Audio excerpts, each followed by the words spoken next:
Alumnas y alumnos de tercer grado de secundaria, bienvenidas y bienvenidos a una sesión más de Aprende en Casa de la asignatura de Matemáticas.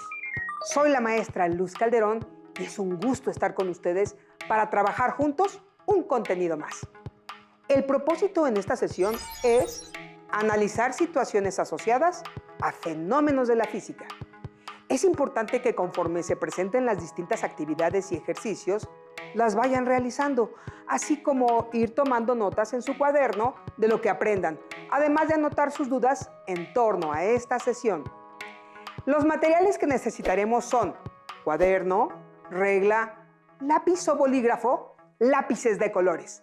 Si tienen discapacidad visual, preparen hojas Leyer, punzón y regleta. ¿Están listas y listos? Entonces, comencemos. Antes de iniciar con el propósito de la sesión, activemos nuestros saberes sobre qué son las relaciones lineales, inversas y cuadráticas, así como sus expresiones algebraicas. Las relaciones entre dos magnitudes son lineales si su representación gráfica es una línea recta. Si la línea recta pasa por el origen, se llama una relación de proporcionalidad directa, como en la gráfica de la izquierda, y muestra que las variables x y y aumentan en la misma proporción. Si la línea recta no pasa por el origen, es una relación lineal, pero no de proporcionalidad directa, pues como podemos observar en la gráfica de la derecha, las variables x y y no aumentan en la misma proporción. Una relación lineal tiene como expresiones algebraicas y igual a m por x y y igual a m por x más b. Continuamos con las relaciones de proporcionalidad inversa. Las relaciones de proporcionalidad inversa se caracterizan en que cuando una cantidad aumenta el doble, la otra disminuye a la mitad.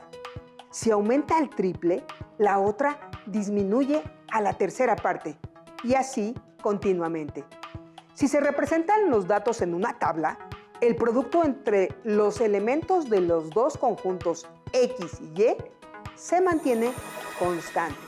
Su expresión algebraica es y igual a k entre x, con x diferente de 0. Si se representa en una gráfica, se obtiene una curva llamada hipérbola. Veamos ahora las relaciones cuadráticas.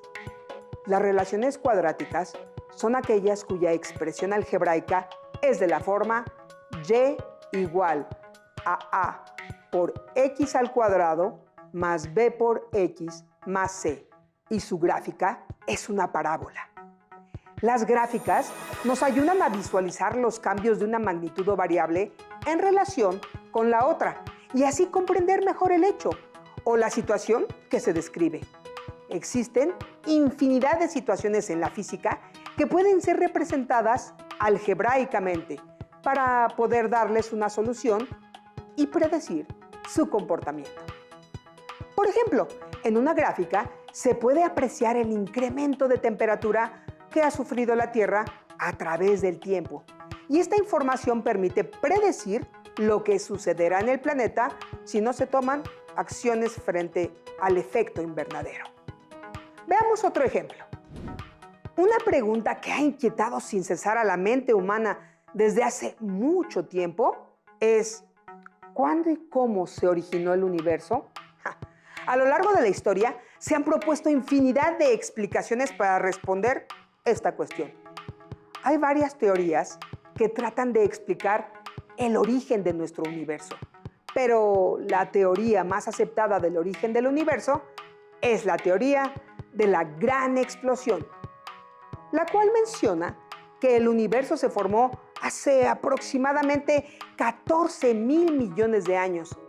Pero, ¿cómo pueden saber los cosmólogos que algo así pudo haber sucedido? ¿Qué pruebas tienen de que un evento como una gran explosión sucedió hace tanto tiempo?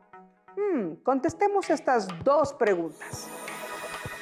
Para que los cosmólogos propusieran lo que debió suceder hace tanto tiempo, se dieron a la tarea de hacer múltiples observaciones del movimiento de objetos tan lejanos como las galaxias. Por supuesto, a través de grandes telescopios. Los datos de estas observaciones los han ordenado y representado gráficamente para interpretar y modelar una ecuación. Veamos cómo la observación, los datos ordenados en una tabla, la representación gráfica de estos datos y la obtención de una ecuación algebraica puede ayudarnos a entender y describir una situación dada. En 1921, el astrónomo Edwin Hubble midió las velocidades de algunas galaxias relativamente cercanas.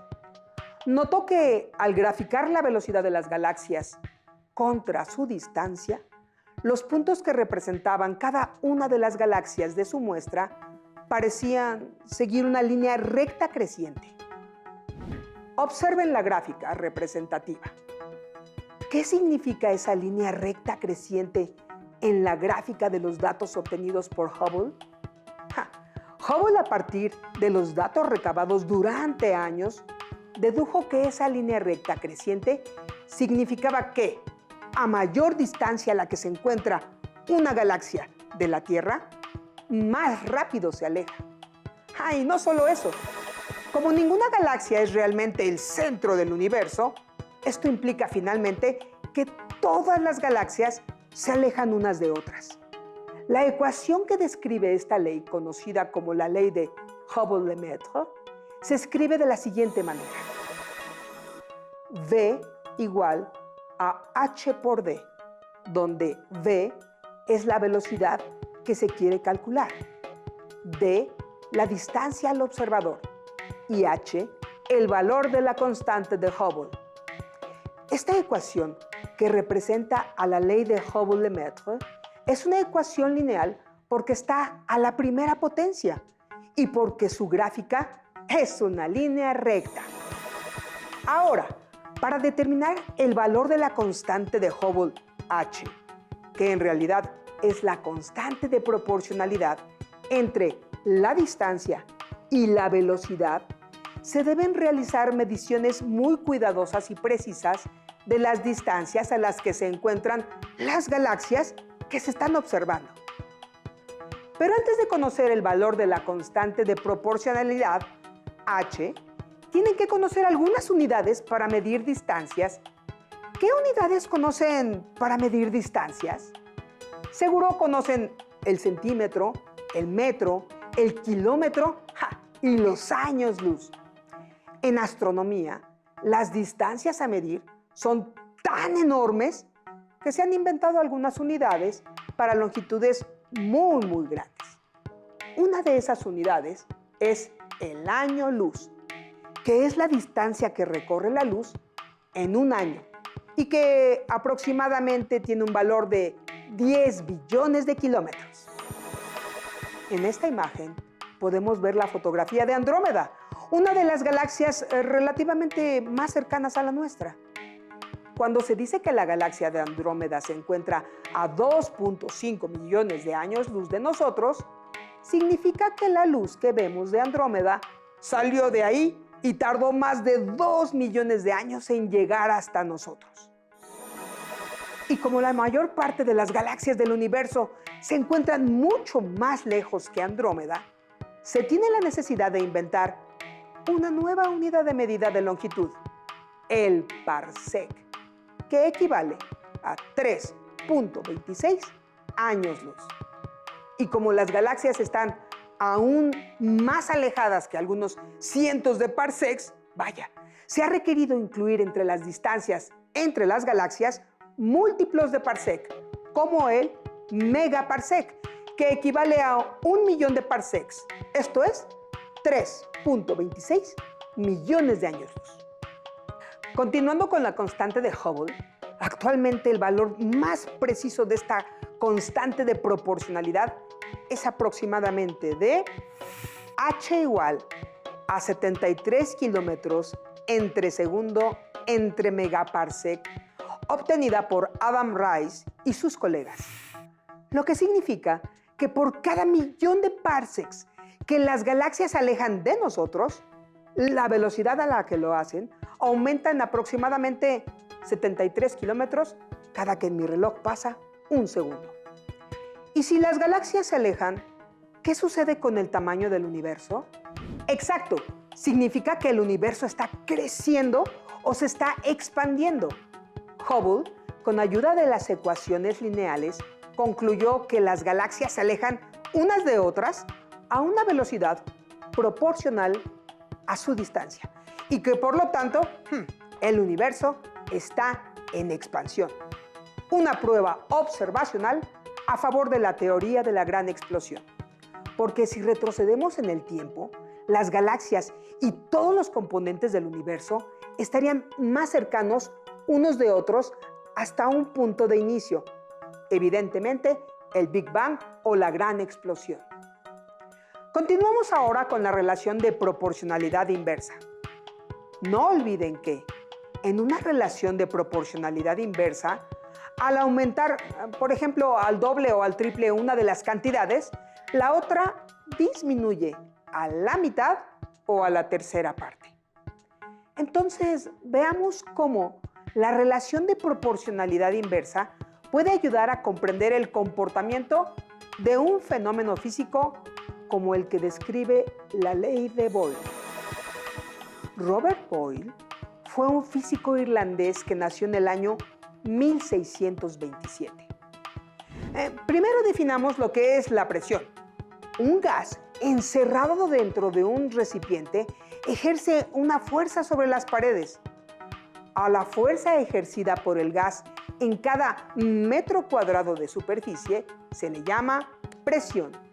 Y la presión se expresa normalmente en unidades llamadas pascales, que se simbolizan con una P mayúscula y una A minúscula.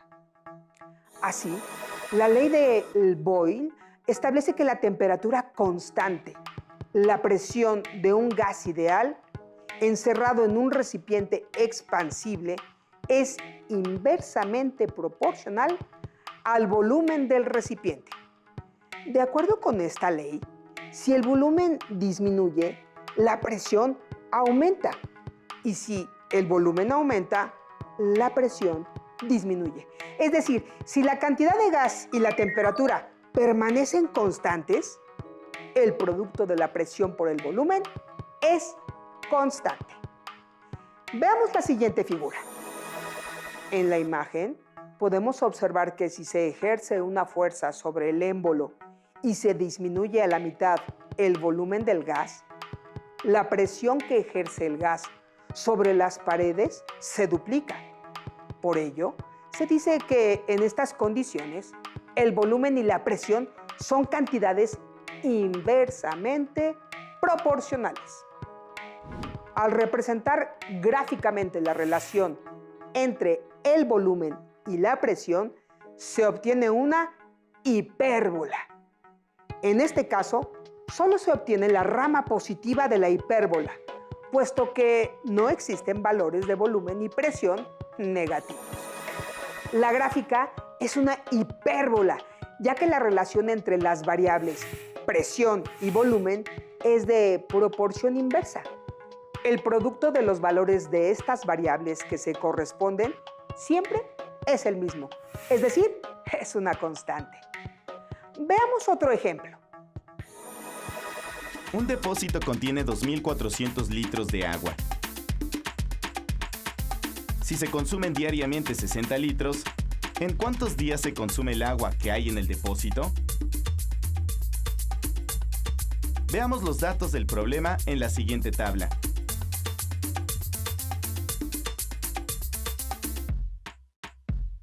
Para calcular el número de días en que se consumirá el agua, dividimos la cantidad total de agua que hay en el depósito entre el número de litros que se consumen diariamente. La cantidad de agua que hay en el depósito es constante.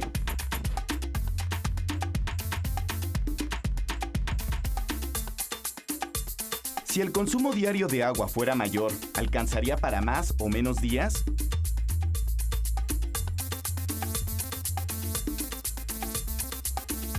Si se duplica el consumo diario de agua, el número de días en que se consume el agua se reduce a la mitad. Y si se triplica el consumo, el número de días se reduce a una tercera parte. Cuanto menor sea el consumo diario de agua, para más días alcanzará. Y cuanto mayor sea el consumo diario de agua, menos días alcanzará el agua del depósito.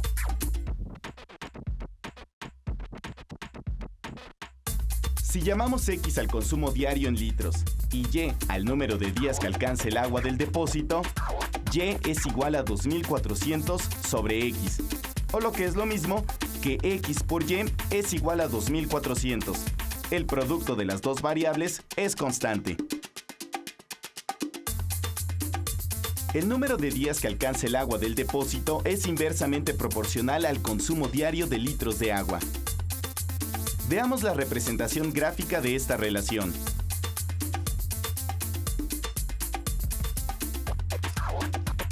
A la curva trazada se le llama hipérbola. Hemos visto que para conocer para cuántos días alcanza el agua que hay en el depósito, podemos utilizar cualquiera de estas representaciones.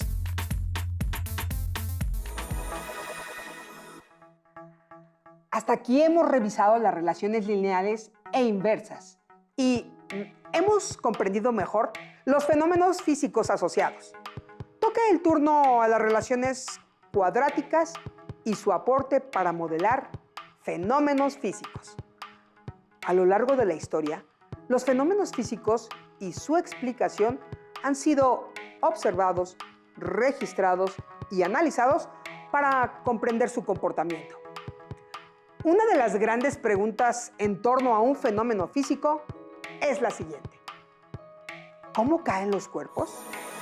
El filósofo griego Aristóteles, quien vivió hace más de 2000 años, pensaba que el movimiento era algo que los objetos poseían internamente, de manera que cuando caían libremente manifestaban mayor velocidad.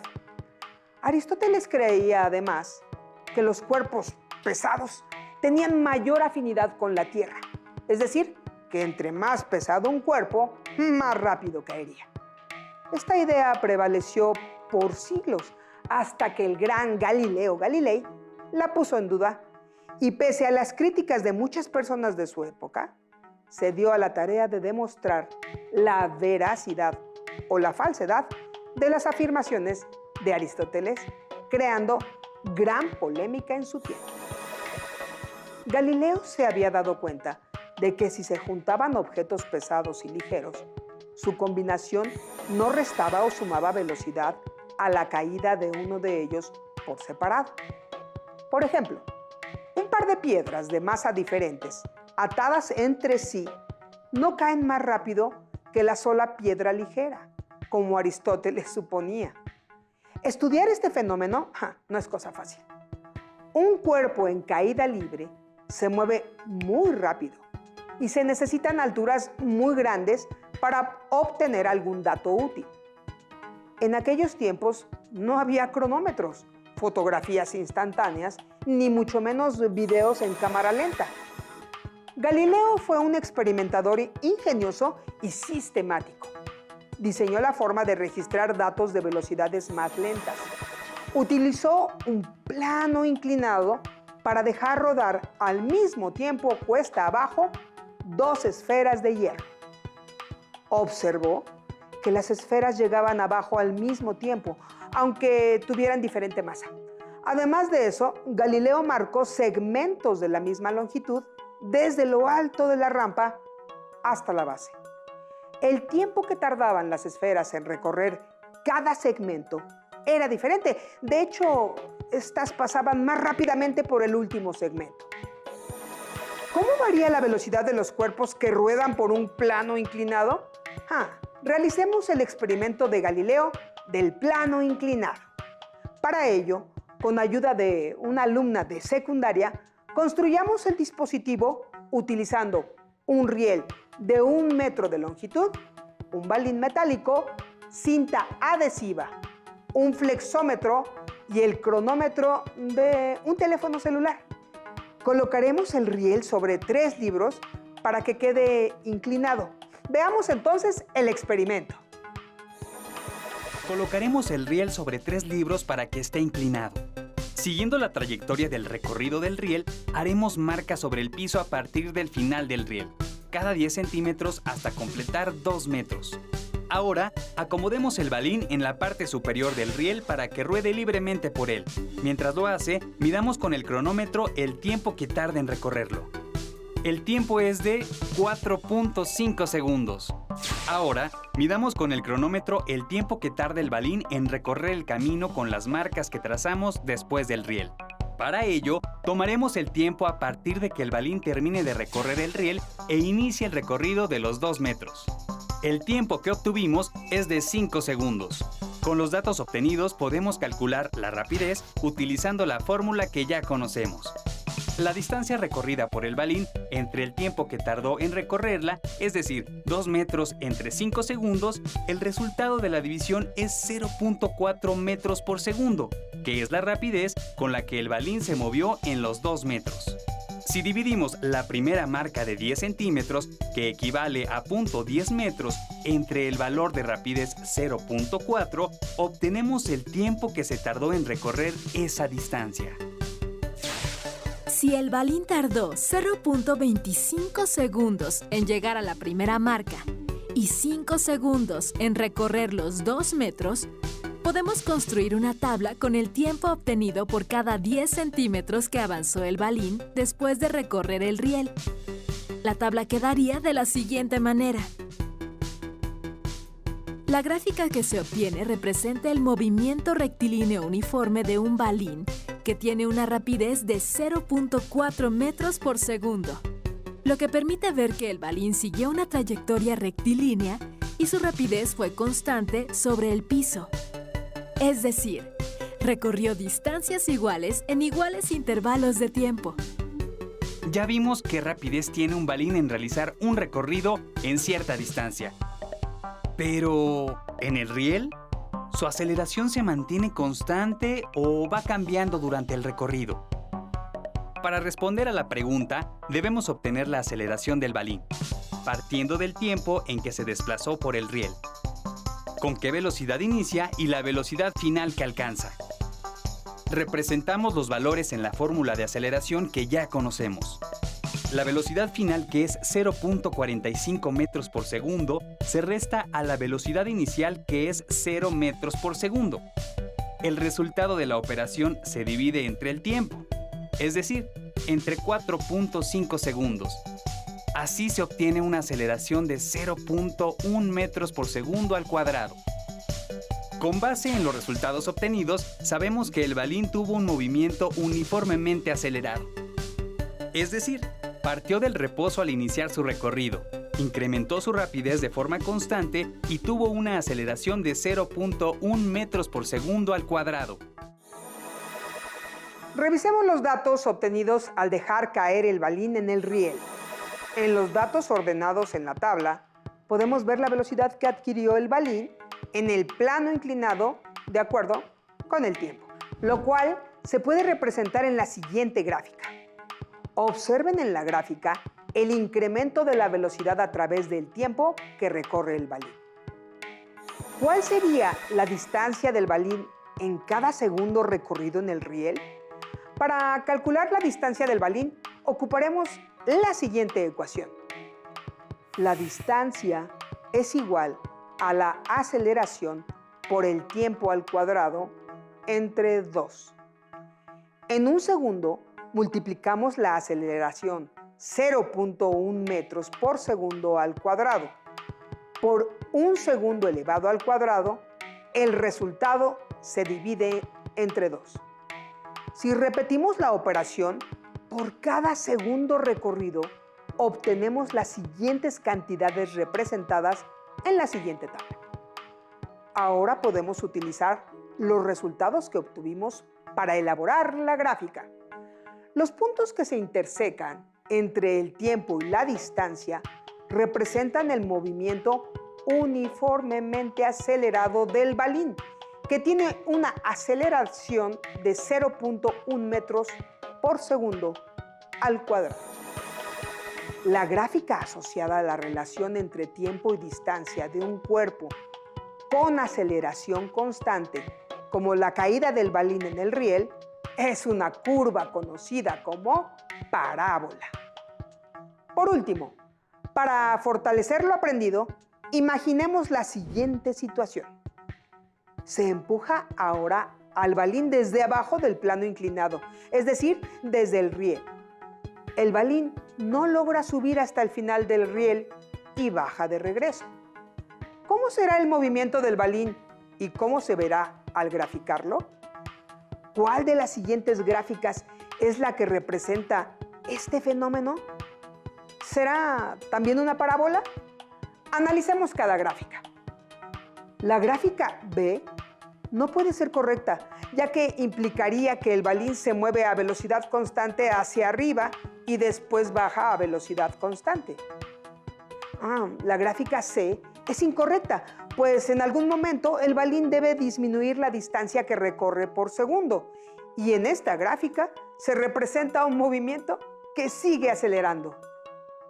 La gráfica D se puede descartar, ya que muestra que el balín primero sube despacio y luego acelera, lo cual no ocurre en la situación planteada. La gráfica A es la correcta, ya que muestra una desaceleración y está al revés si la comparamos con la que representa a la caída del balín desde el punto más alto del plano inclinado, porque ahora acelera, pero de forma negativa, es decir, frena. Como el balín sube frenando y luego baja acelerando, la parábola está completa. Muy bien, hoy aprendimos que con las expresiones algebraicas de las relaciones lineales y cuadráticas se puede modelar una gran cantidad de fenómenos físicos, observando su comportamiento, calculando los datos obtenidos en una tabla, la cual permite generar una representación gráfica y aportando más información del fenómeno estudiado. Para resolver dudas o ejercitar lo aprendido, se pueden apoyar en su libro de texto. ¿Listo? ¡Terminamos! Yo soy la maestra Luz y fue un gusto trabajar con ustedes, con todas y todos. Espero nos podamos ver en próximas sesiones, aquí en Aprende en Casa. Hasta la siguiente sesión. Nos vemos pronto.